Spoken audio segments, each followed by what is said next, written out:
लिया। एक बार फिर खुदा ने हमें और आपको ये समय दिया, ये दिन दिया कि हम उसके वचन में चलें, उसके वचन में बढ़ें। तो आइए मेरे प्यारे भाई बहनों, इससे पहले कि हम खुदा के वचन में चलें, हम अपनी आंखों को बंद करेंगे और प्रार्थना में चलेंगे। और मेरा निवेदन इस घर के सदस्यों से है कि इस घर का कोई एक सदस्य प्रार्थना में अगुवाई करे, और जो प्रार्थना करेगा वो कस के करे, क्योंकि माइक नहीं है। आपकी आवाज़ हर एक भाई बहन के पास पहुंचनी चाहिए। धन्यवाद परम पिता, एक बार फिर से तेरे सामने आते हैं, तेरा धन्यवाद देते हैं प्रभु जी। तो सारे पिछले दिनों में हमें संभाल के रखा है और एक अच्छा दिन फिर से दिया है। हम तेरा धन्यवाद देने के लिए इस बार फिर इकट्ठे हो जाएं और प्रभु के वचन को सुनिए जो उसकी इच्छा के अनुसार हमको मिला है। प्रभु जी पास्टर को तेरे हाथों में देते हैं, तू उनसे होके जो भी बोले हम उसे पूरे हृदय से ग्रहण करें। ये मोटो को छूइए प्रभु जी, ताकि तेरा वचन कार्य हम सबके बीच में कर सके। पवित्र आत्मा ईश्वर, हम इस समय आपको आमंत्रित करते हैं कि हमारे विषयों को खोल, हम पास्टर को छू, ताकि हम इस जगह को सिर्फ तेरे नाम से महिमा और तेरा आदर कर सके और जो भी भूल चुके हैं उसे माफ कर दे प्यारे प्रभु यीशु क्रिस्त। इस जगह को, अपने लोगों को, सबको तेरे पवित्र लहू में छुपाते हैं, ताकि इसे तुझे ही हम महिमा और आदर देने वाले कर सकें। ये सब कुछ मानता परमेश्वर आप दे के हमारे प्यारे प्रभु यीशु क्रिस्त के नाम से आइए हम सब एक गीत गाएंगे, आवाज उठाएंगे, हम साथ बजाएंगे। गीत संख्या है 52।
ना देख सका हमको तू पाप के सागर में, और बन के मनुष्य आया आकाश सितारे में।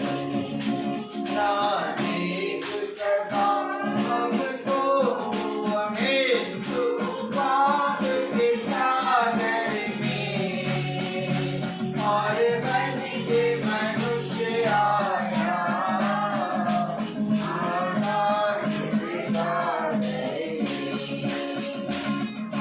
सीधा गुजारा है दुनिया को बताएंगे, है ये महान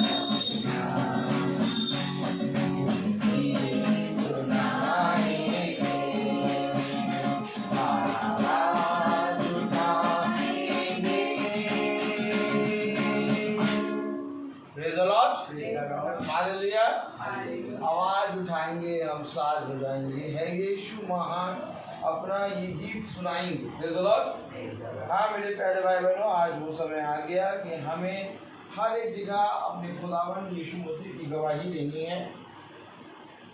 और जो कोई इस पृथ्वी पर रहते हुए मेरे नाम को लेने से लजाएगा, मैं भी स्वर्ग में अपने पिता के सामने उसके नाम को लेने से लजाऊंगा। और जो कोई पृथ्वी पर रहते हुए मेरे नाम को और मुझे और मेरे वचन को स्वीकार करेगा, मैं भी अपने स्वर्ग पिता के सामने उसको स्वीकार करूंगा। आमीन। और आज मेरे प्यारे भाई बहनों, बहुत बढ़ चढ़ के हमें खुदावन यीशु मसीह के वचन में और उसके नाम में गवाही और उसके नाम में मेरे प्यारे भाई बहनों चलना उठना बैठना करना है। क्योंकि अब हम अपने मन में, अपनी बुद्धि में, अपने समझ में ये समझ लें कि अब देर ना रह गई है, अब उस समय निकट है, वरन द्वार ही पे है। Praise the Lord. इसलिए क्योंकि खुदा का कलाम कहता है कि देख तेरे द्वार पे ही वो समय खड़ा हुआ है, अब समय और ना होगा, अब देर और ना होगी, क्योंकि अब वो समय निकट है। इससे पहले कि वो समय निकट आए, हम अपने आप को दीन करें। इससे पहले कि वो समय निकट आए, हम अपने मन से पश्चाताप करें। इससे पहले कि समय निकट आए, हम अपने घराने के साथ पूरे मन से खुदावन यीशु मसीह की ओर फिरें। क्योंकि मेरे प्यारे भाई बहनों, आज या कल अर्थात किसी भी समय खुदावन का वो आत्मा जो कि हमें आज तक संभाले है, हमारे पास से उठ जाएगा। हाँ मेरे प्यारे भाई बहनों, उसकी जो दया इस पृथ्वी पर है वो उठने वाली है।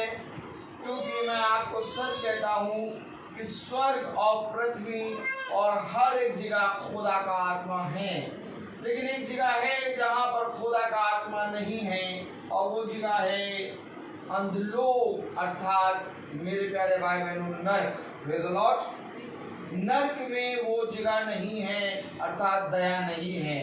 इससे पहले कि हमारा न्याय हो, इससे पहले कि हम खुदा की दृष्टि में दोषी बने, आओ हम जीवित रहते हुए अपने खुदावन, अपने सृष्टिकर्ता यीशु मसीह का अंगीकार करें और उसके सामने नर्म बने। Praise the Lord. तो आइए हम खुदा के वचन में चलेंगे। इससे पहले कि हम खुदा के वचन में चलें, हम एक कोरस गाएंगे।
तुझे अनाथ भी ना छोड़ूं, एक मददगार भेजूं, यीशु के सिवा ये कब है बात कही किसने, यीशु के सिवा ये कब है बात कही किसने, जहाँ दो या तीन जमा हो मैं हूँ हाजिर उनमें, जहाँ दो या तीन जमा हो मैं हूँ हाजिर उनमें।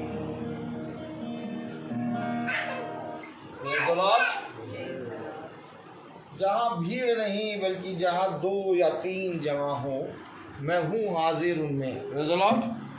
हमारा खुदा भीड़ पे नहीं बल्कि एक छोटे झुंड, एक विश्वासी जन और एक खुदा के प्रति ईमानदार, खुदा के प्रति अपने मनों को फेरने वाले व्यक्ति से प्यार करता है। हमें मेरा ये विश्वास है कि हम अपने खुदावन यीशु मसीह के प्रति दीन बन रहे हैं।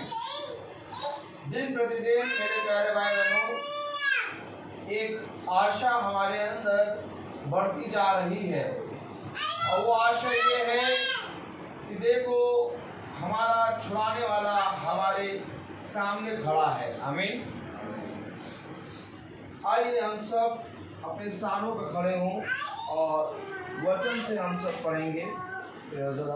रोमियो उसका 2 अध्याय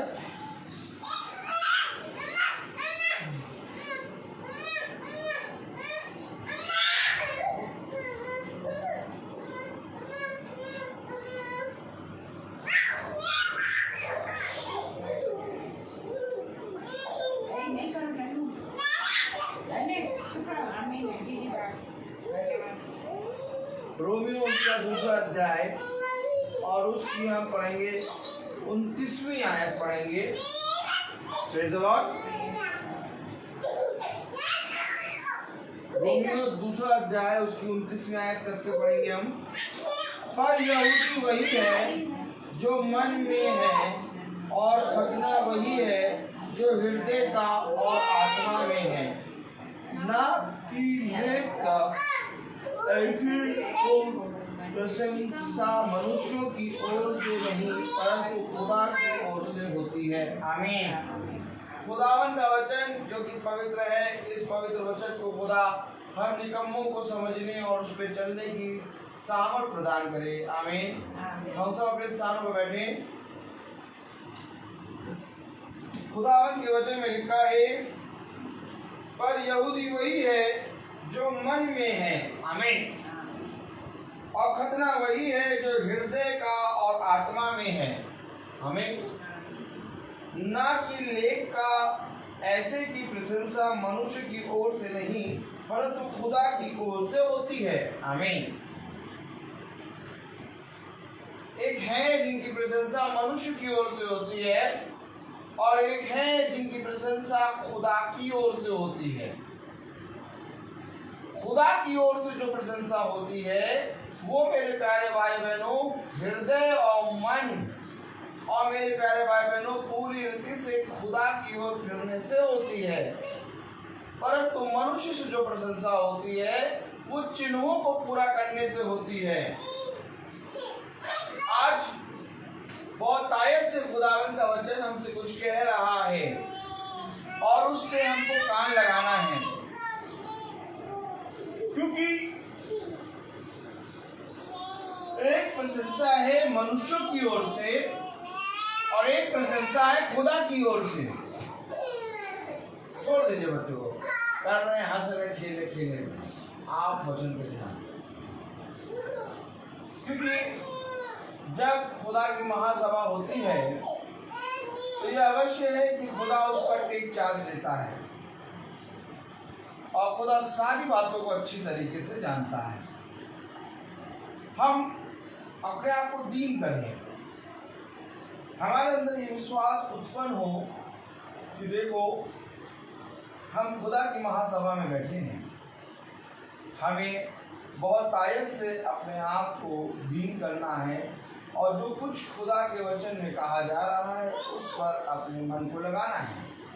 हो सकता है कि आंधी आए, हो सकता है कि तूफान आए और हो सकता है कि मेरे कदम लड़खड़ाएं, लेकिन ये नहीं हो सकता कि उसका लिखा हुआ बदल जाए। समझे वचन को, क्योंकि उसका लिखा हुआ मेरे प्यारे भाई बहनों जीवन है और जो उसने उस समय पट्टियों पर लिखा, अर्थात खुदा ने पत्थर की 2 पट्टियां ली और उस पे अपनी 10 आज्ञाएं लिख दी। आमीन। जो उस समय उसने 2 पट्टियों पर लिखा वही आज खुदा हृदय की पट्टियों पर लिखने की बात करता है, क्योंकि कह रहा है कि खुदा इससे प्रसन्न होता है। किससे प्रसन्न होता है? पढ़िएगा रोमियो उसका 2 अध्याय और उसकी 29वीं आयत पे क्या लिखा है? जो अपने अभ्यंतर में यहूदी है, पर यहूदी वही है जो मन में है। आमीन। यहूदी वही है जो मन में है। आमीन। और खतना वही है जो हृदय का और आत्मा में है, ना कि लेख का। ऐसे की प्रशंसा मनुष्य की ओर से नहीं परंतु खुदा की ओर से होती है। अर्थात मन और हृदय का बदलना ही खुदा का भाना है। यहूदी अर्थात वे जो खुदावन को बहुत प्यार करते हैं, जो व्यवस्था को बहुत मानते हैं। आमीन। क्योंकि यहूदी मेरे प्यारे भाई बहनों व्यवस्था की सारी बातों को पूरा करने में लगे रहते हैं। आमीन। लेकिन कहीं ऐसा ना हो कि उन व्यवस्था की बातों को पूरा करते करते तुम अपने मन और अपने हृदय से खुदा से दूर हो जाओ। इसलिए खुदा कह रहा यहूदी वो है जो मन है, अर्थात जो मन से पूरी रीति से खुदा की ओर फिरता है वो सच्चा यहूदी है। और खतना वही है जो मन और हृदय का होता है। आमीन। अर्थात एक शरीर का खतना है, एक मन और हृदय का खतना है। अर्थात एक रीति है, यहूदियों की प्रथा है, एक वो है और एक मन का यहूदी। आमीन। खुदा मन के यहूदी और खुदा हृदय और मन के खतने से प्रसन्न होता है। क्योंकि मेरे प्यारे भाई बहनों खुदा के वचन में लिखा है कि देखो व्यवस्था के द्वारा कोई मनुष्य धर्मी नहीं ठहर सकता, लेकिन हाँ ऐसा कहे कि हम व्यवस्था से दूर भी नहीं हो सकते। तो ये अवश्य है कि जो मनुष्य व्यवस्था को नहीं मानता उसका न्याय व्यवस्था के बिना होगा और जो मनुष्य व्यवस्था को जानता है उसका न्याय व्यवस्था के अनुसार होगा। लेकिन जो खुदा के अनुग्रह में चलता है वो व्यवस्था की जीती जागती पत्री होता है। आमीन। कलाम में क्या लिखा है आइए देखें।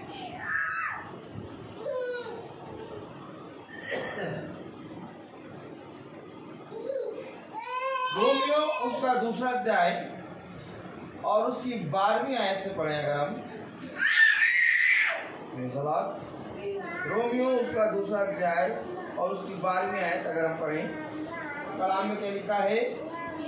इसलिए जिन्होंने बिना व्यवस्था पाप किया वे बिना व्यवस्था के नष्ट भी होंगे, और जिन्होंने व्यवस्था पाकर पाप किया उनका दंड व्यवस्था के अनुसार होगा।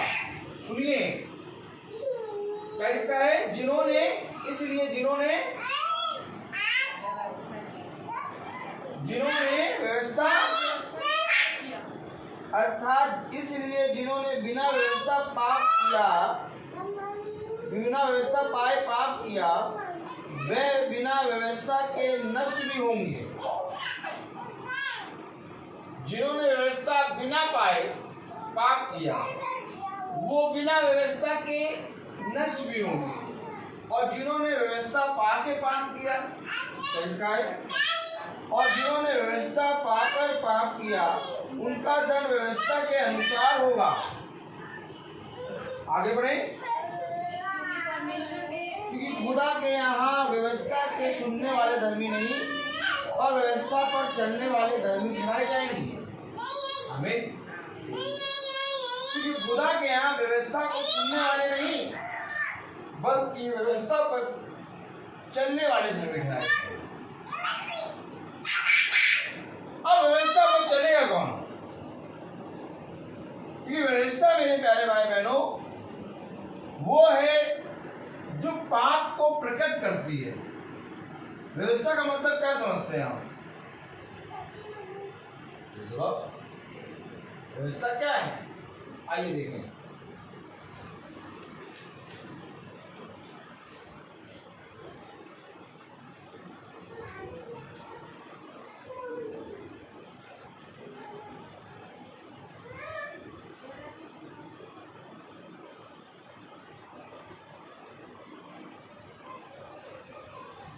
रोमियो 2:20 पढ़े। व्यवस्था क्या है? रोमियो 2:20। और बुद्धिहीनों का सिखाने वाला और नहीं, हाँ, क्योंकि व्यवस्था रोमियो 2:20 नहीं, रोमियो 3:20। क्योंकि व्यवस्था के कामों से कोई प्राणी उसके सामने धर्मी नहीं ठहरेगा। पहले समझे? क्योंकि व्यवस्था के कामों से कोई प्राणी उसके सामने धर्मी नहीं ठहरेगा। आगे इसलिए कि व्यवस्था के द्वारा पाप की पहचान होती है। व्यवस्था के द्वारा पाप की पहचान होती है। और जब यीशु मसीह आया तो उसने अपने लहू के द्वारा हमें शुद्ध किया, अर्थात व्यवस्था से हमें छुड़ा दिया। व्यवस्था का जो शाप हम पर पड़ा था वो उससे हम छूट गए। लेकिन उससे छूटने के कारण ये नहीं क्या व्यवस्था हमसे छूट गई है अब पाप करे जाओ, क्योंकि अनुग्रह और व्यवस्था ये दोनों इसके द्वारा पाप की पहचान होती है। व्यवस्था के द्वारा क्या होता है? पाप की पहचान। और हमारे पापों को उसने अपने लहू से धो दिया। इसका मतलब ये नहीं कि हमारे पाप धुल गए हैं हम पाप करे जाएं। इसका मतलब ये कि हम उसके उस लहू से जिस लहू से हमारे उसने पापों को धोया उस लहू के लिए अपने आप को दीन करें, अर्थात उस लहू को अपने जीवन में ग्रहण करें। अर्थात यीशु मसीह ने जिन बातों को कहा उन बातों को उन आज्ञाओं को ग्रहण करें। ये है यीशु मसीह को मानना। क्योंकि व्यवस्था के द्वारा पाप की पहचान हो रही है। अब जो व्यवस्था को नहीं जानते उनका न्याय व्यवस्था के बिना होगा, और जो व्यवस्था को मानते हैं उनका न्याय व्यवस्था के अनुसार होगा। आगे बढ़ें।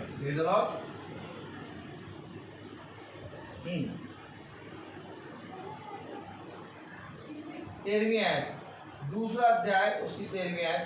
क्योंकि खुदा के यहाँ व्यवस्था के सुनने वाले धर्मी नहीं पर व्यवस्था पर चलने वाले धर्मी ठहराए जाएंगे।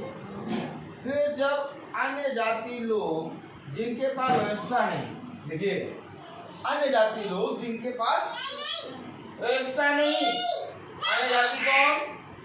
हम और आप।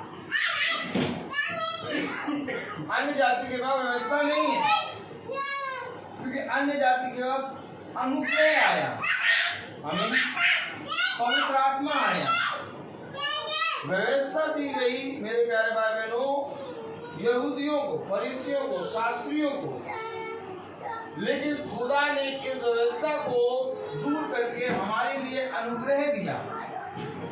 तो कलाम में क्या लिखा है, पढ़िएगा 14वीं आयत।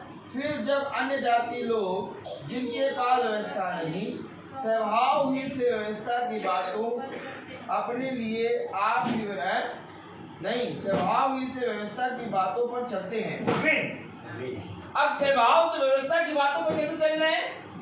क्योंकि खुदावन यीशु मसीह ने जब आया तो उसने कहा तुम्हारा स्वभाव यीशु मसीह के स्वभाव की जैसा हो। अब जब आप यीशु मसीह को ग्रहण करते हैं तो आप पूरी व्यवस्था को और उसके अनुग्रह को ग्रहण करते हैं। आमीन। और स्वभाव से क्या कह रहा है, पढ़े जरा। स्वभाव ही से व्यवस्था की बातों पर चलते हैं। स्वभाव से व्यवस्था की बातों पर चल रहे, इनकी बात व्यवस्था की नहीं गई है, लेकिन ये स्वभाव से व्यवस्था की बातों पर चल रहे हैं। क्यों चल रहे हैं स्वभाव की बातों से? क्योंकि इनका मन खुदा के वचन की ओर फिरा है। अर्थात व्यवस्था आई और व्यवस्था ने कहा कि शरीर का खतना होगा, और जब यीशु मसीह आया तो उसने कहा शरीर का खतना नहीं, अब मन का खतना होगा। अब मन और हृदय से तुम्हें फिरना होगा। अब जबकि इनका स्वभाव व्यवस्था के अनुसार और अनुग्रह के अनुसार चल रहा है। देखिए पढ़े जरा। फिर जब अन्य जाति लोग जिनके पास व्यवस्था नहीं स्वभाव ही से व्यवस्था की बातों पर चलते हैं तो व्यवस्था उनके पास ना होने पर भी वह अपने लिए आप ही व्यवस्था है। वो आप ही एक नियम है, वो आप ही एक सामर्थ्य है, वो आप ही व्यवस्था है। जब आप किसी यीशु मसीह के मानने वाले के सामने खड़े होंगे जिसके बारे में लिखा मसीही, अर्थात जब आप एक विश्वासी के सामने खड़े होंगे, अर्थात जब आप एक मसीही के सामने खड़े होंगे तो आप देखेंगे कि मैं उसके सामने एक पापी के समान खड़ा हूँ। क्यों उसके सामने पापी के समान खड़ा हूँ? क्योंकि वो स्वयं व्यवस्था है, और व्यवस्था क्या करती है? पाप को प्रकट करती है। आमीन।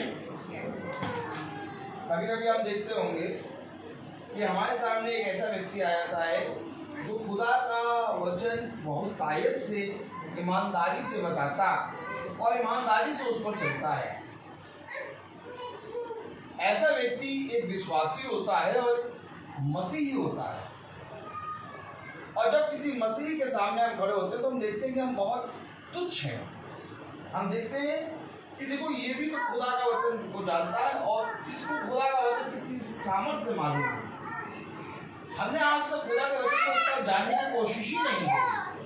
अर्थात वो स्वयं ही व्यवस्था है, वो स्वभाव से ही, उसके स्वभाव में ही व्यवस्था है।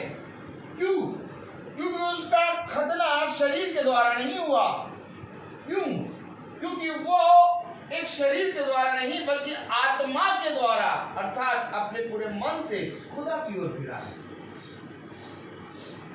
जब आप अपने मन को खुदा की ओर फेरते हैं तो आप व्यवस्था और अनुग्रह दोनों को अपने जीवन में प्रकट करते हैं। ये वचन कह रहा जिनके पास व्यवस्था नहीं, अन्य जाति जिनके पास व्यवस्था नहीं, वो स्वभाव हुई सी कलाम में पढ़े जरा। फिर जब अन्य जाति लोग जिनके पास व्यवस्था नहीं स्वभाव ही से व्यवस्था की बातों पर चलते हैं, उनका स्वभाव, उनका नेचर, उनका चलना उठना बैठना बताता है कि वो व्यवस्था को जानते हैं। आमीन। चलते हैं तो व्यवस्था उनके पास ना होने पर भी वे अपने लिए आप ही व्यवस्था है।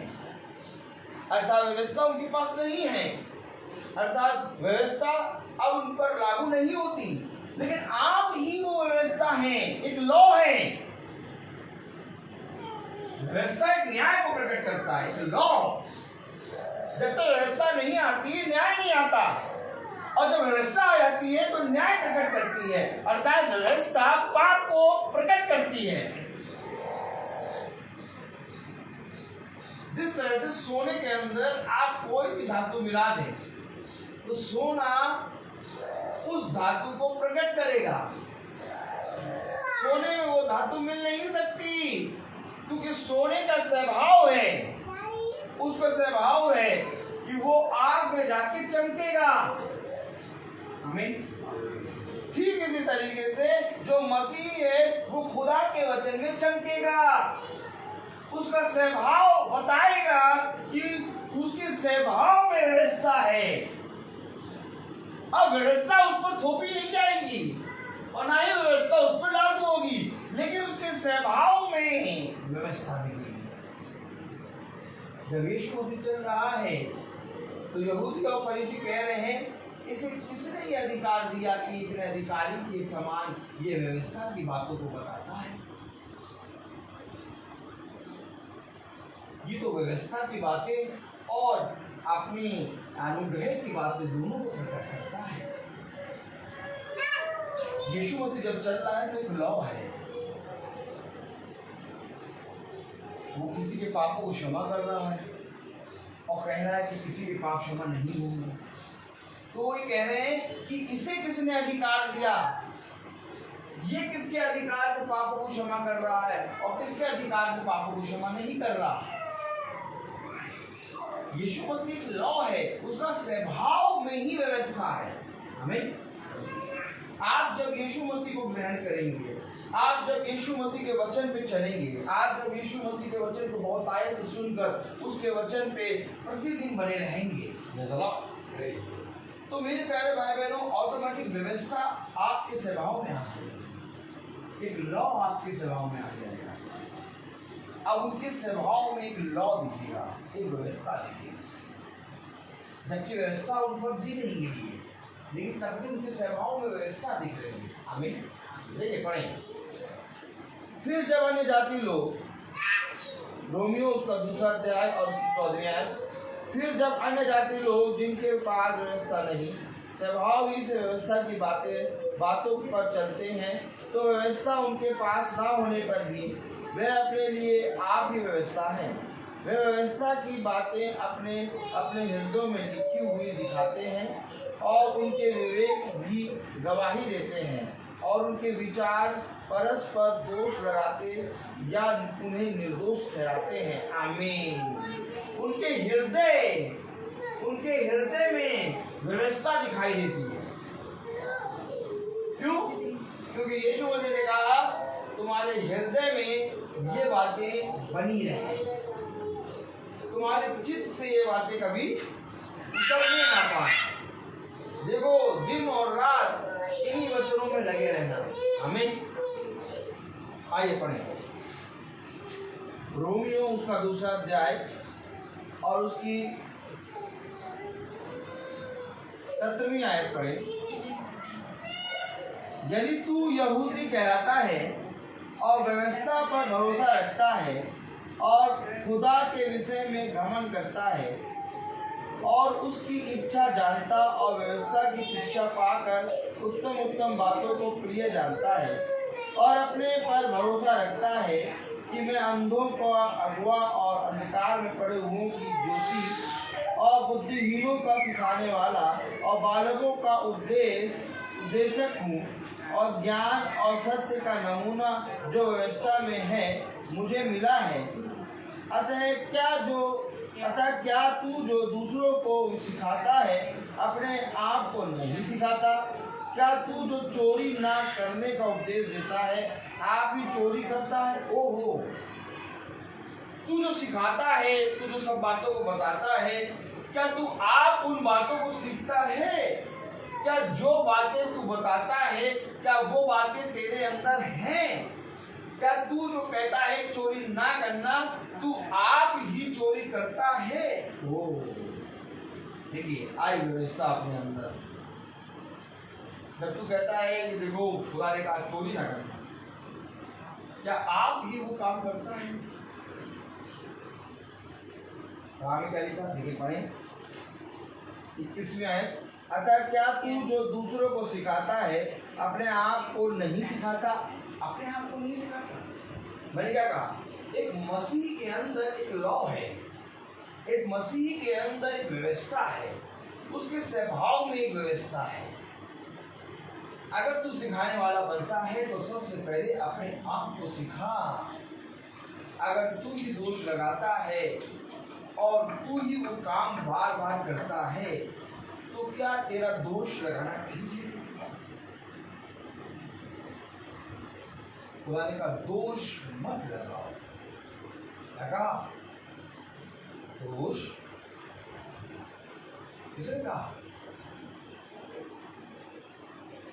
जब व्यभिचारिणी व्यभिचारी करते हुए पकड़ी गई तो बहुत तेरे लोग उस व्यभिचारिणी को ले आए और यीशु मसीह के पास लाके खड़ा करा और कहा गुरु है, देखिए ये व्यभिचार करते समय पकड़ी गई है।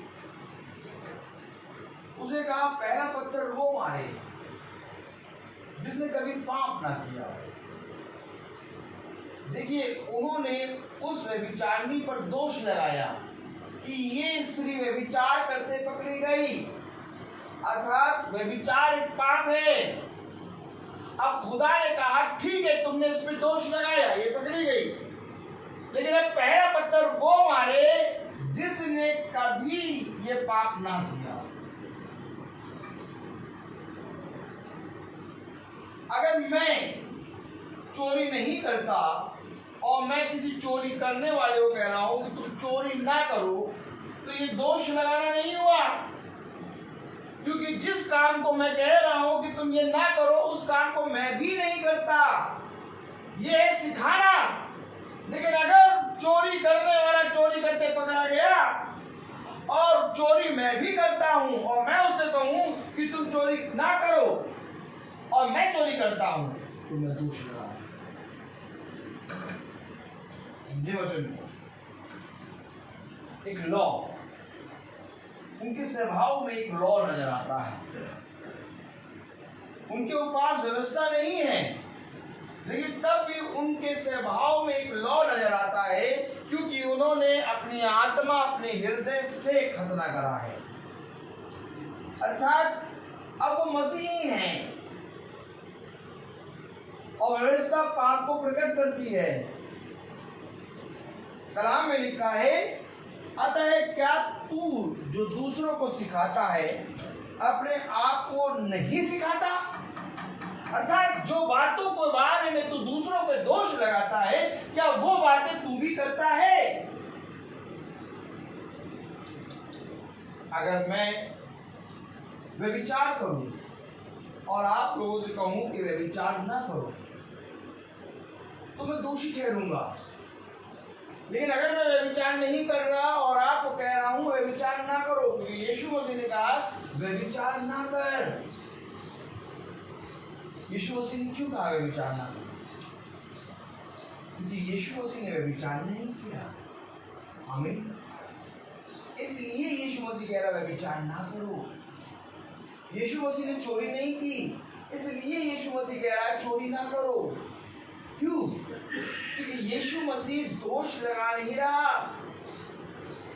जबकि वो व्यभिचार करते पकड़ी गई उसके हिसाब से यीशु मसीह को उसको दंड देना चाहिए था, लेकिन जो उसको पकड़ के लाए वो भी व्यभिचार करते थे, इसलिए जो दोष लगा रहे थे वे स्वयं दोषी ठहरे। इसलिए खुदा का नाम कह रहा है दोष मत लगाओ। देखो जिस बात पे तुम दोष लगाते हो उसमें तुम खुद ही पापी ठहरते हो। हमें क्या बता रहा? देखें एक बार देखें इसको, दूसरा अध्याय जो चीज हम बता रहे हैं उसको पढ़ें। दूसरा अध्याय उसकी पहली आयत पढ़ें। रोमियो दूसरा अध्याय उसकी पहली आयत। अतः हे दोष लगाने वाली तू कोई क्यों ना हो, तू निरुत्तर है, क्योंकि जिस बात में तू दूसरे पर दोष लगाता है उसी बात में अपने आप को भी दोषी ठहराता है। ओ, जिस बात में तू दूसरों को दोष लगा रहा है उसी बात पे तू भी दोषी है। पढ़े तो पढ़े, फिर से पढ़े, दोष लगाने कस के पढ़े। अतः हे दोष लगाने वाले तू कोई क्यों तो कोई क्यों ना हो, कह रहा कोई क्यों ना हो, चाहे तू जितना बड़ा संत हो, चाहे जितना बड़ा फरीसी हो, लेकिन अगर उस पाप को तू कर रहा है और दूसरों को कह रहा तुम ना करो। आगे देखिए रोहित भाई, इधर देखें, रोहित भाई खूब गाली दे, अब फिर पतरस की पत्नी में पड़ के दिखाए गाली के बदले गाली ना दो।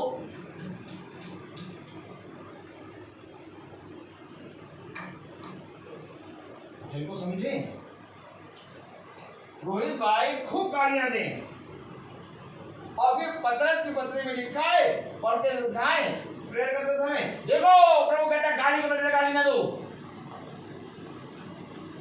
क्या जिस बात को तू दोष लगा रहा है, क्या उस बात को तू दोषी नहीं, क्या तू गाली नहीं देता है? अगर मैं खुदा के सामने समक्ष खड़ा हूं और अगर मैं गाली नहीं देता और मैं किसी गाली बकने वाले को कह रहा हूँ गाली के बदले गाली ना दो, तो ये दोष नहीं, ये बल्कि सिखाना है, ये सिखाना है। लेकिन अगर मैं गाली देता हूं और वो गाली दे रहा है और मैं उसको कह रहा हूं तू गाली देता है, इससे मैं अपने आप को दोषी ठहरा।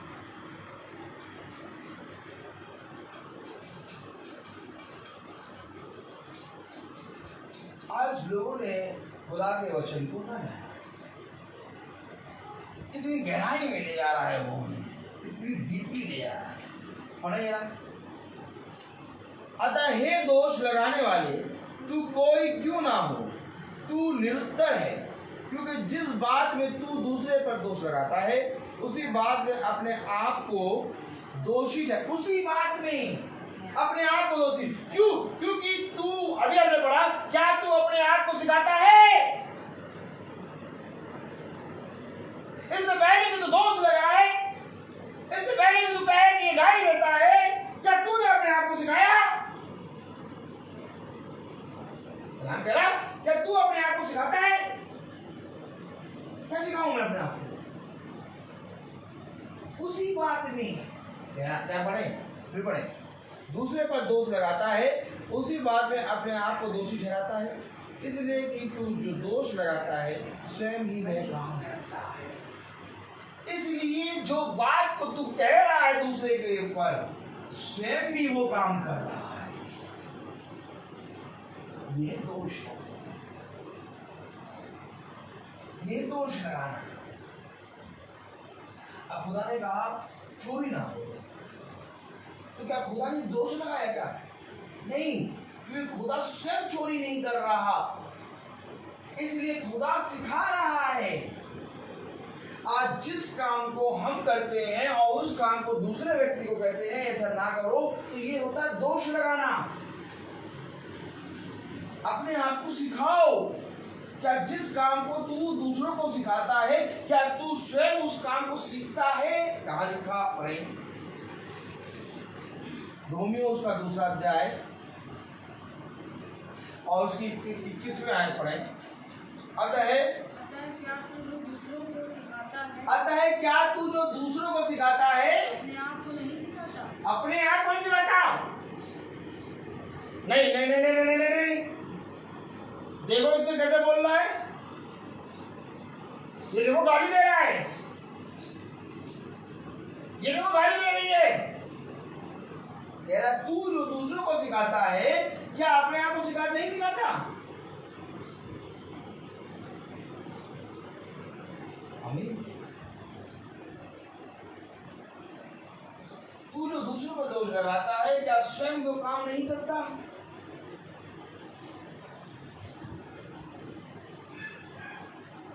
इस तरह से हम दोषी ठहरे। किस तरह से दोषी ठहरे? कि जो काम वो कर रहा है उस काम को हम भी करते हैं, लेकिन हम उसको सिखा रहे हैं। इसलिए खुदा ने कहा इससे पहले कि तू सिखाने निकल, पहले खुद को सिखा, पहले खुद क्रूस को उठा, पहले खुद उन पापों को अपने जीवन से दूर कर, तब जाके तू कहे। देखिए व्यवस्था उनके स्वभाव में नजर आती है। जब आप एक मसीही, एक विश्वासी जीवन को ग्रहण करेंगे, तो बहुत सी बातों में मसीही और विश्वास की आत्मा आपको सिखाएगी, और जब खुदा का आत्मा आपको सिखाएगा तब आपके जीवन से बहुत से चेंजेस होंगे। फिर आप दूसरों के उन कामों को करते हुए देखते हुए उनको आप टोकेंगे, कहेंगे ऐसा ना करो। जहां पर खुदा ने देखा कोई झूठ बोल रहा है तो खुदा ने उससे कहा झूठ मत बोल। अरे देखो ये खुदा दोष लगा रहा है, नहीं, वो सिखा रहा है, क्योंकि खुदावन यीशु मसीह ने झूठ नहीं बोला। इससे पहले कि हम किसी काम को किसी दूसरे पर थोपें, पहले उस काम में हमें खुद स्वयं पवित्र कह रहा, जिस काम में तू दूसरों पर दोष लगाता है क्या उसी काम में तू खुद दोषी ना ठहरा?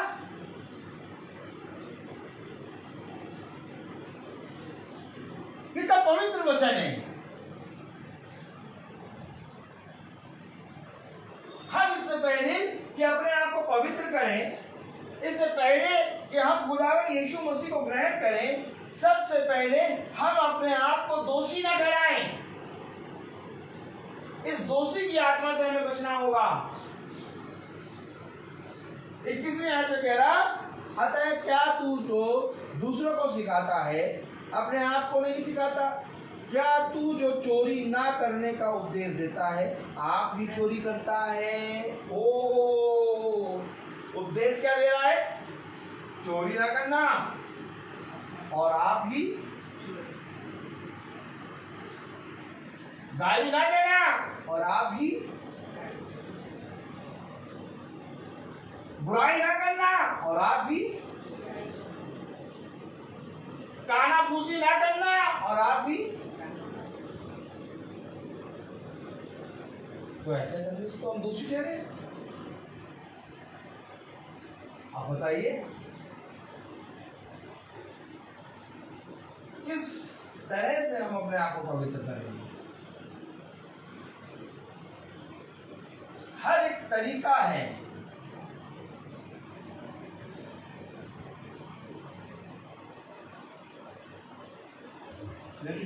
तू जो सिखाता है क्या स्वयं अपने आप को सिखाता है?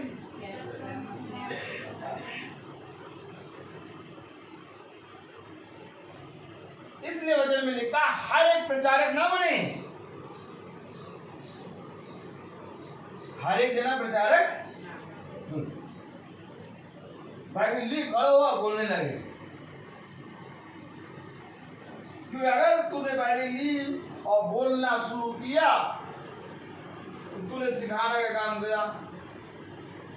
अब इससे पहले कि तू सिखाए, क्या तू सिखाता है अपने आप को? कहीं ऐसा ना हो कि इसका लेखा तुझसे ले लिया जाए।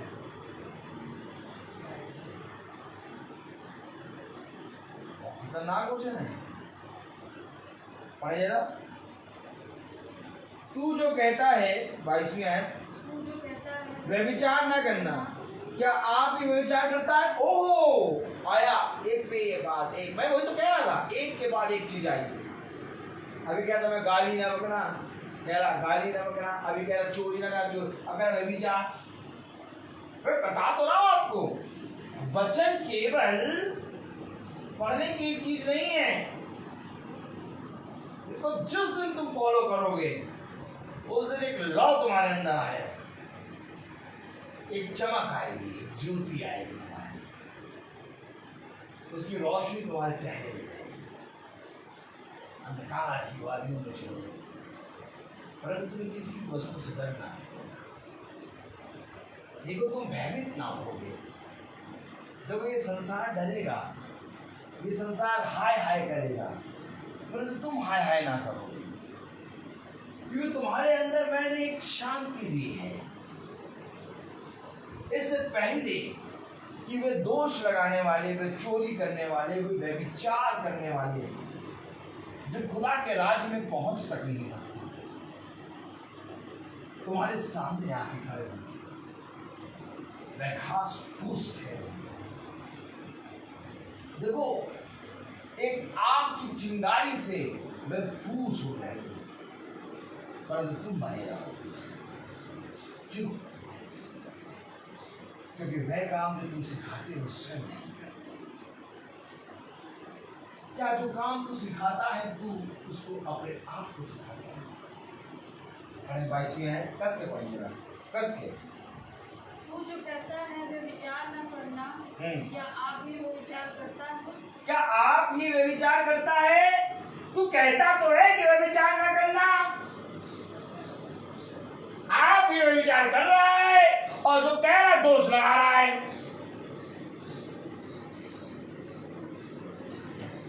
वचन को समझें। लिखा है, तू जो कहता है वे विचार न करना, क्या आप ही वे विचार करता है? तू जो मूर्तों से घृणा करता है, क्या आप ही मंदिरों में को लूटता है? तू जो व्यवस्था के विषय में घमंड करता है, क्या व्यवस्था ना मानकर खुदा का अनादर करता है? क्योंकि तुम्हारे कारण अन्य जाति में खुदा के नाम की निंदा की जाती है। अरे, तुम्हारे कारण अन्य जाति में खुदा के नाम की निंदा की जा रही। क्यों? अन्य जाति के लोग खुदा की निंदा क्यों कर रहे? तुम्हारे कारण। हमारे कारण क्या? कि देखो, खुद तो कहता है वे विचार न करना, और पीठ पीछे वे विचार करना। खुद तो कहता है चोरी न करना, और पीठ पीछे चोरी कर रहा है। खुद तो कहता है झूठ ना बोलना, और पीठ पीछे झूठ बोल रहा है।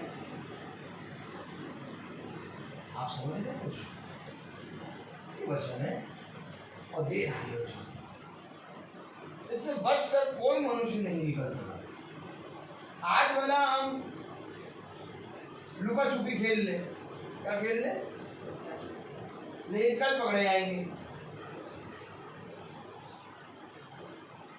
अन्य जाति क्या कर रही? निंदा। क्यों कर रही निंदा? क्योंकि हम स्वयं खुदा के उपदेश पर नहीं चल रहे।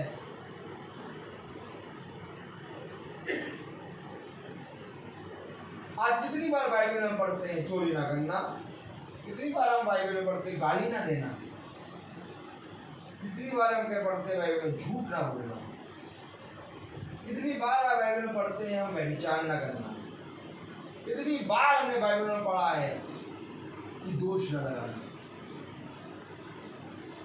कितनी बार हमने बाइबल में पढ़ा लालच ना करना, कितनी बार हमने बाइबल में पढ़ा क्रोध ना करना, कितनी बार हमने बाइबल में पढ़ा है कि एक दूसरे पर छल ना करना।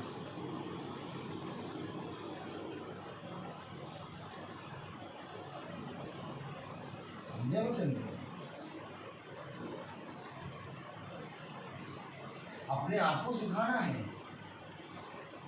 तू जो बात सिखाता है, क्या खुद वो बातों को सीखता है? हमारा जीवन एज बना हुआ है। क्रोध तो हम कर रहे हैं, छल तो हम कर रहे हैं, गाली तो हम दे रहे हैं, दोष तो लगा रहे हैं, बुराई तो हम कर रहे हैं। इन सारी चीजों को लेके हम चल रहे हैं परमानेंट। कैसे चल रहे हैं? तो हमारे स्वभाव से कैसे मसीह दिखेगा? हमारे स्वभाव से कैसे विश्वासी दिखेगा?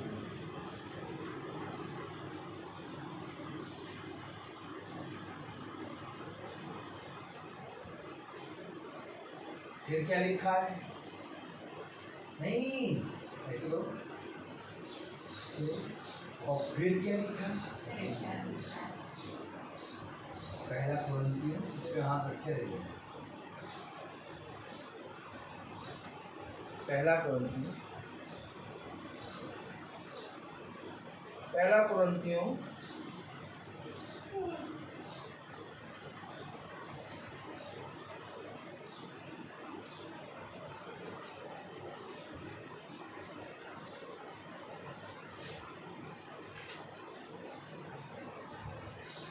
उसका 11वां अध्याय और उसकी 27वीं आयत पढ़ी। फिर क्या लिखा देखिए। क्योंकि स्वयं हम दोषी ठहर रहे हैं ना, पहला कुरिन्थियों उसका 11वां अध्याय उसकी 27वीं आयत पढ़िएगा। कई बार 10 के पढ़िएगा चिल्ला के। 11:27। इसलिए जो कोई अनुचित रीति से प्रभु की रोटी खाए इसलिए जो कोई अनुचित रीति से प्रभु की रोटी खाए। ये अनुचित रीति क्या है?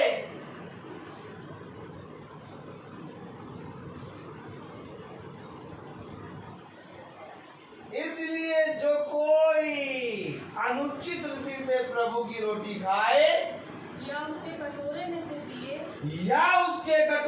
से पिए वह प्रभु की देह और लहू का अपराधी ठहरेगा। अपराधी।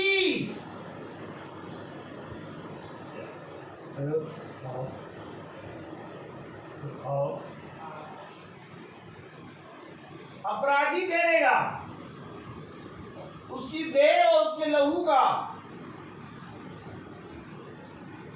क्योंकि ले तो रहे हैं हम उसकी देह और उसका लहू और खा रहे हैं, और बाद में हम काम वही कर रहे हैं, विचार, दोष, गाली, बुराई। और तुमने खाया क्या था? उसकी रोटी और उसका लहू खाया। इसलिए खाया कि मैं अंगीकार करता हूं कि इस पवित्र भोज को जब मैं खा रहा हूं तो मेरे मुंह से कोई अनुचित बात नहीं है।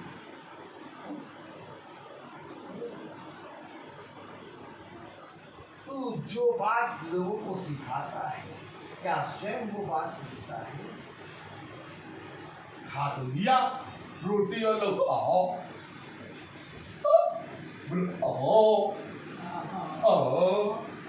और काम वही कर रहे हैं, अनुचित नहीं। तब तू प्रभु की रोटी और उसके लहू का अपराधी है। समझे? अगर तुमने प्रभु की रोटी और उसके लहू अर्थात उसकी देह और उसके लहू को खाया है तो तुम्हें उसकी देह और उसके लहू का आदर करना होगा। और लिया, खाया मसाले वाला पान और चप चप करके गाड़ी जा पिचकारी मार रहे हैं। आज ईसाई प्रभु भोज को ऐसे ही खाता है। लेगा प्रभु का भोज और जैसे चर्च से निकला उन्होंने क्या कहा था? ये कहा था, अब देखो हम उनसे बात नहीं करेंगे, शुरू काम पिचकारी। ऐसा करके तो प्रभु की देह और उसके लहू का अपराधी है। वचन से पढ़ोगे तब जानोगे कि करना क्या है।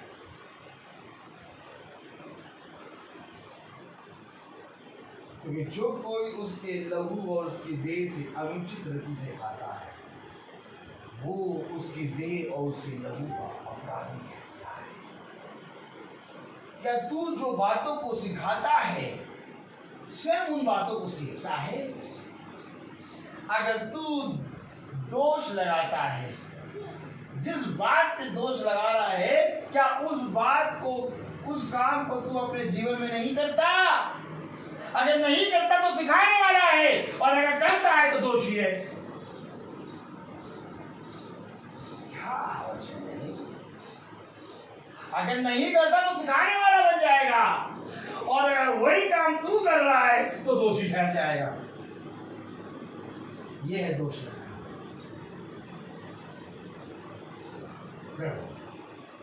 मैं इस योग नहीं कि आपकी मेज से खाओ और आपकी कटोरे से।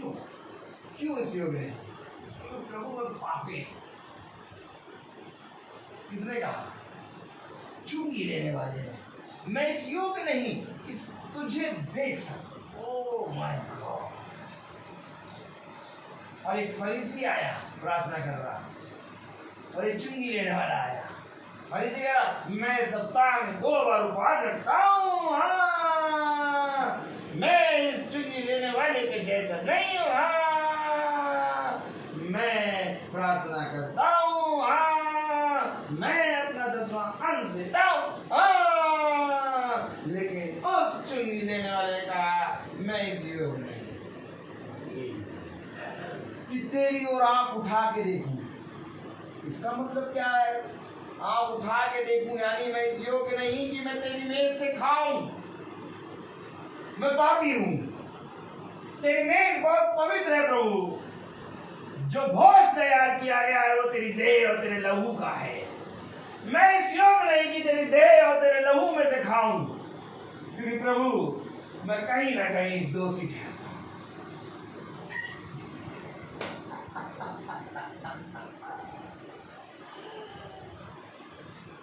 लेकिन फरीसी उस मेज से खा रहा है और कह रहा है कि मैं तो योग्य हूं, मैं तो खा सकता हूं। क्यों खा सकता? मैं 10वां देता हूं। क्यों खा सकते हो? मैं उपवास सकता हूं। लेकिन फरीसी कह रहा मैं नहीं खा सकता। क्यों?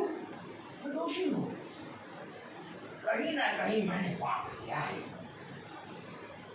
कहीं ऐसा ना हो कि मैं तेरी देह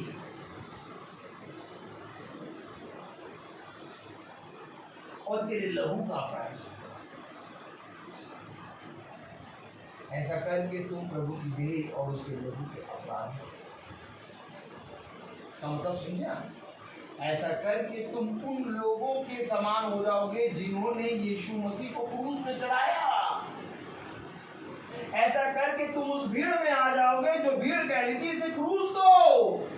ऐसा करके तुम उस भीड़ में शामिल हो जाओगे जो कह रहे थे इसे मारो, हमारे लिए बरअब्बा को छोड़ो। उसकी देह और उसके लहू के अपराधी कौन थे? वो भीड़ जो कह रही थी हमारे लिए बरअब्बा को छोड़ो। उसके देह उसके लहू के अपराधी कौन थे? वो जो क्रूस के नीचे खड़े होकर कहते इसे क्रूस दो। ऐसा करके तू खुदा के लहू और उसके देह का अपराधी है। अगर इस पवित्र मेज से तू खा रहा है, अगर इस पवित्र भोज को तू खा रहा है, तो तेरे अंदर से ये बातें दूर होनी चाहिए।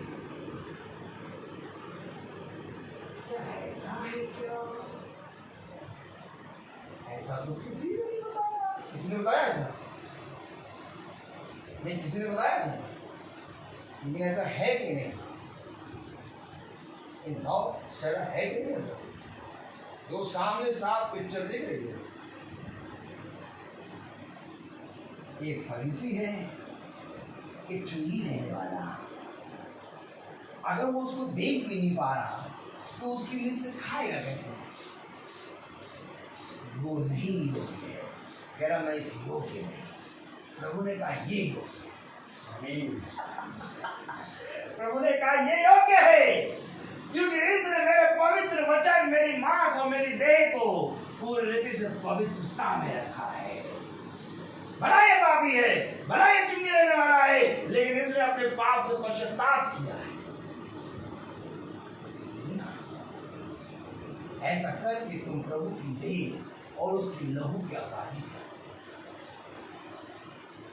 जो कलाम में लिखा हुआ है और कहा गया, क्या कहा गया? ये बातें तेरे चित्त से कभी उतरने ना पाए। दिन और रात इसी में लगे रहना, क्योंकि ऐसा ही करके तू अपने खुदा को पसंद करेगा। समझो बच्चे। अब आप बताइए, जो फरीसी आया, जिस फरीसी ने कहा कि मैं सप्ताह में 2 बार उपवास रखता हूँ, जिस फरीसी ने कहा मैं 10वां अंश देता हूँ, जिस फरीसी ने कहा कि मैं उसाते हैं प्रतिदिन प्रार्थना करता हूँ, क्या वो प्रभु की मेज से खा रहा था?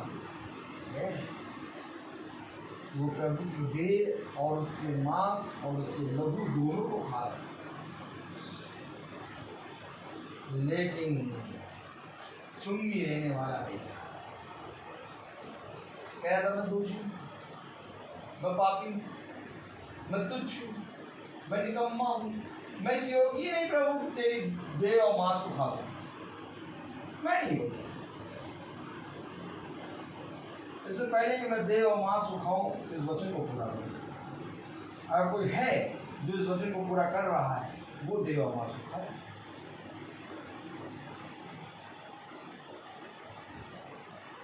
आदि में वचन था, वचन पिता के साथ था, और वचन खुदा और शब्द देह बना और हमारे बीच में अर्थात प्रभु की देह और प्रभु का लहू ये वचन है। इससे पहले कि तुम उसकी देह और उसकी मीच में से खाओ, पहले ये वचन पूरा। जब तक प्रभु के शिष्य प्रभु के साथ चले, प्रभु यीशु मसीह ने कभी नहीं कहा ये मेरी रोटी है, ये मेरा मांस है, ये मेरा लहू है, ये मेरा कटोरा है। नहीं कहा, कभी नहीं कहा। चलते रहे चलते रहे चलते रहे। एक समय आया जब उसके जाने का समय आया, तब उसने कहा मेरी स्मृति में यही किया। अब करोगे तुम ये कब? जब वे वचन पे खड़े निकले। अरे जिस समय पतरस अंद्रियास को चुना था, उसी समय ले रोटी और मेज और मांस और लहू दे देते, खिला देते? नहीं।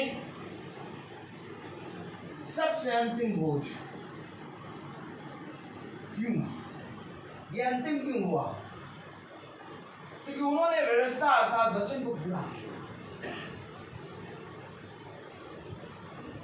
और जब हम खुदा के वचन को पूरा करते हैं, तो हम उसकी मांस और उसके लहू को खाते हैं।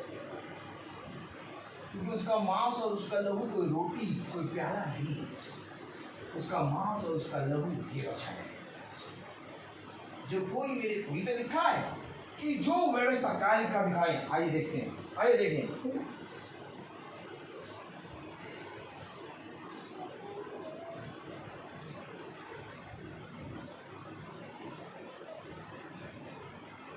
पच्चीसवीं आयत पढ़े, रोमियो 2:25। देखिए बहुत ध्यान से पढ़े आप, देखिए पूरा एकदम खुलेगा।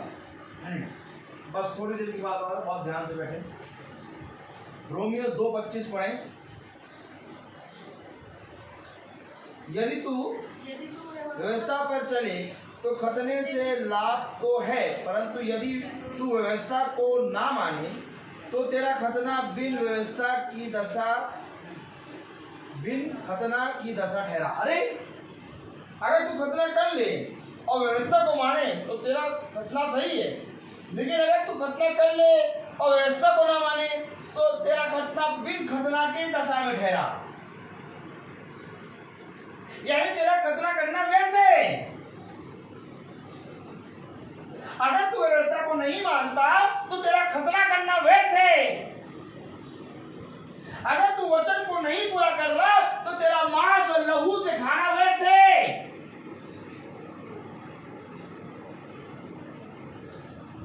व्यवस्था क्या है? वचन।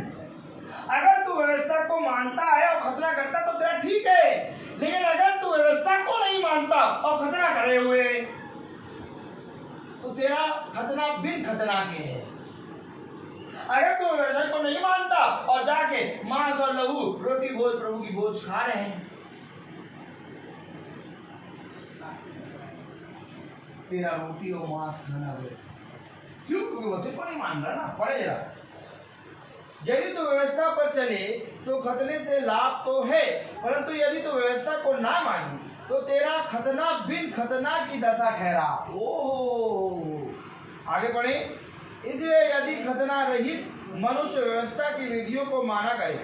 अरे खतना रहित यानी इधर देखिए, इसलिए यदि खतना रहित मनुष्य व्यवस्था की बातों को माना करे, अर्थात जिसने खतना नहीं करा,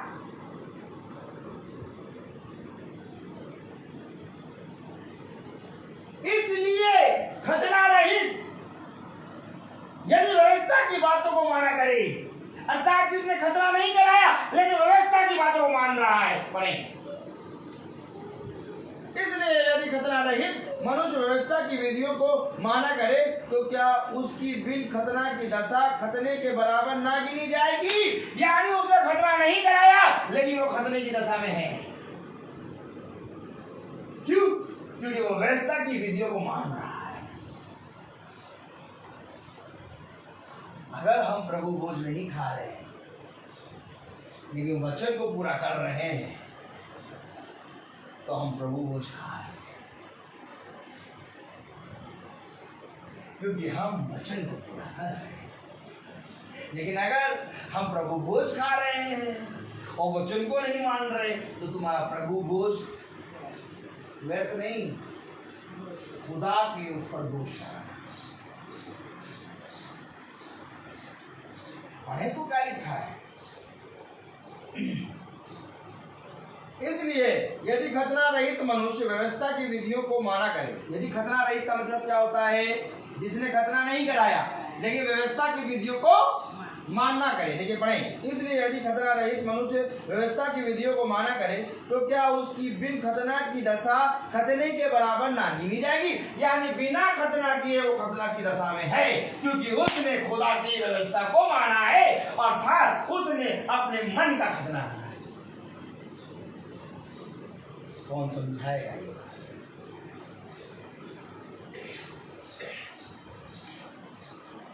यही तो बात मैं कह रहा हूँ कि अगर आप वचन को फॉलो कर रहे हैं, अगर आप वचन को मान रहे हैं, आप प्रभु की रोटी और उसके लहू को खा रहे हैं और भोज खा रहे हैं, और सच्ची रोटी और सच्चा मांस, सच्चा लहू दे रहे हैं। लेकिन अगर वचन को फॉलो नहीं कर रहे, आप दिखावटी रोटी और मांस खा रहे हैं, तो आप उसके दोषी ठहरे। आप उस भीड़ में होंगे जो कहेंगे कि इसको क्रूस दो। आप भला माने चाहेगा, मैं पूरी तस्वीर दिखा एकदम साफ साफ दिखाता हूँ, इसलिए मैं पागल हूँ,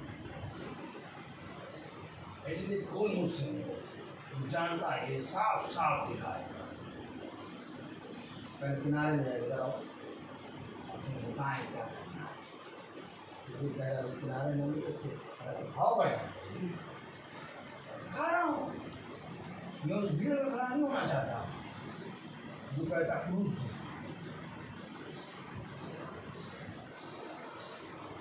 तो जो खाते पीते समय प्रभु की मेज से अनुचित तरीके से खाता है, वो प्रभु की देह और प्रभु के लहू का अपराधी है। उसने कहा अगर खतना है और तुम व्यवस्था को नहीं मानते तो तुम्हारा खतना व्यर्थ है। लेकिन अगर तुमने खतना रहित है, यानी खतना नहीं कराया और व्यवस्था को मान रहा है, तो खतना की दशा में है। ये कौन तो जाएगा? पढ़ो जरा। इसलिए यदि खतना रहित मनुष्य व्यवस्था की विधियों को माना करे, व्यवस्था की विधियों को माना करे, तो क्या उसकी बिन खतना की दशा खतने के बराबर ना गिनी जाएगी। और जो मनुष्य शारीरिक रूप से बिन खतना रहा, यदि वह व्यवस्था को पूरा करे, तो क्या तुझे जो लेख पाने और खतना किए जाने पर भी व्यवस्था को माना नहीं करता दोषी ना ठहराएगा।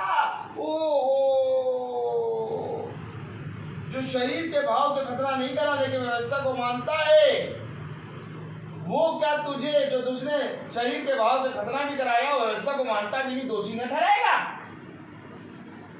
देखिए पढ़े जरा। और जो मनुष्य शारीरिक रूप से बिन खतना रहा, यदि वह व्यवस्था को पूरा करे, तो क्या तुझे जो लेख पाने और खतना किए जाने पर भी व्यवस्था को माना नहीं करता है दोषी न ठहराएगा। तो दोषी कौन ठहर रहा है कि खतना भी करा लिया और व्यवस्था को पूरा भी नहीं कर रहा, दोषी ठहरा। और वो व्यक्ति जो शारीरिक रीति से खतना तो नहीं कराया लेकिन व्यवस्था को मान रहा है, वही तुझे दोषी ठहराएगा। आगे पढ़े। क्योंकि यहूदी वह नहीं जो प्रकट में यहूदी है, और ना वह खतना है जो प्रकट में है, और ना और देह में है, पर यहूदी वही है जो मन में है, और खतना वही है जो हृदय और आत्मा में है, ना कि लेख का। ऐसे की प्रशंसा मनुष्य की ओर से नहीं परंतु खुदा की ओर से होती है। खुदा की ओर से किसकी प्रशंसा होती है? जो देह में नहीं है लेकिन आत्मा और हृदय में है।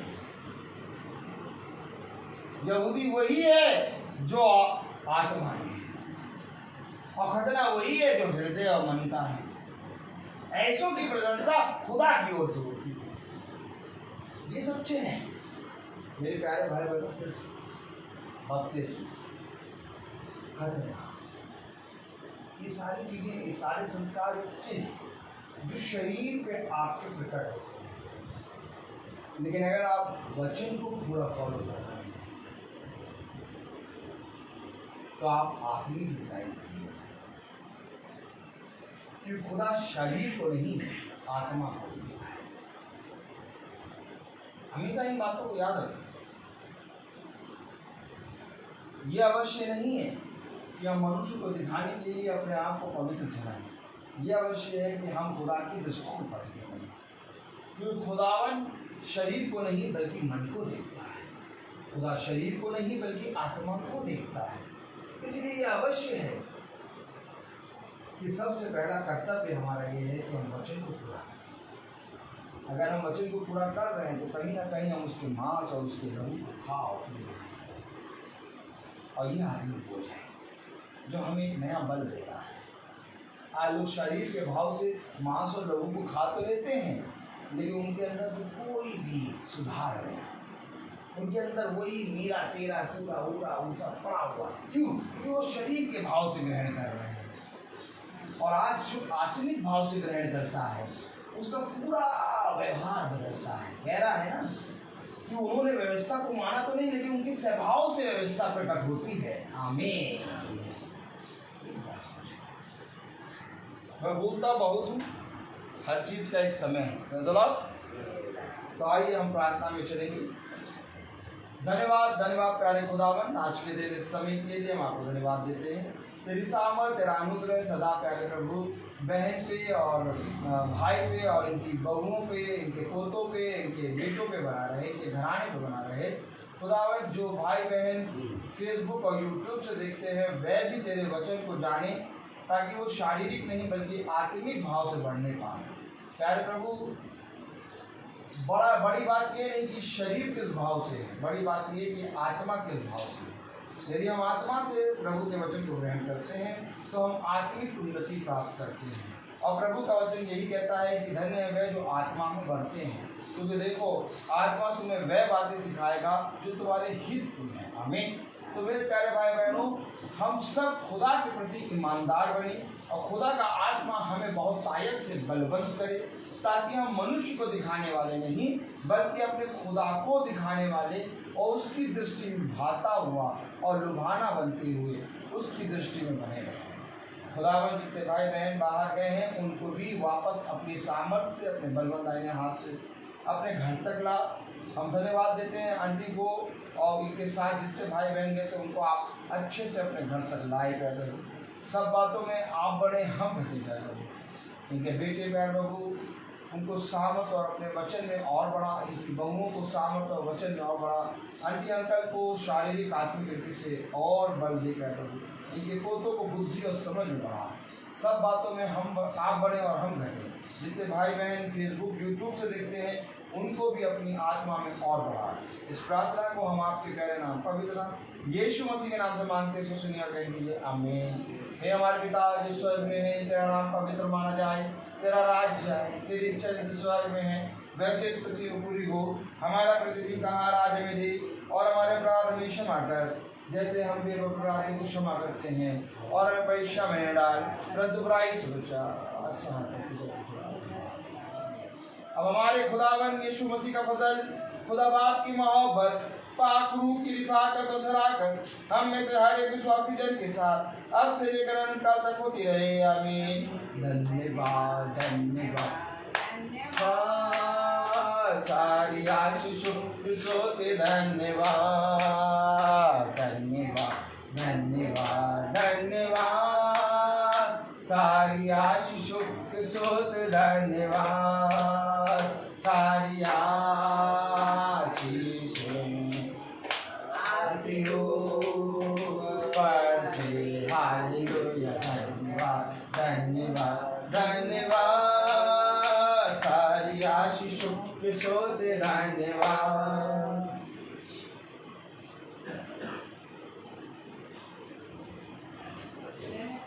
Praise the Lord. Praise the Lord.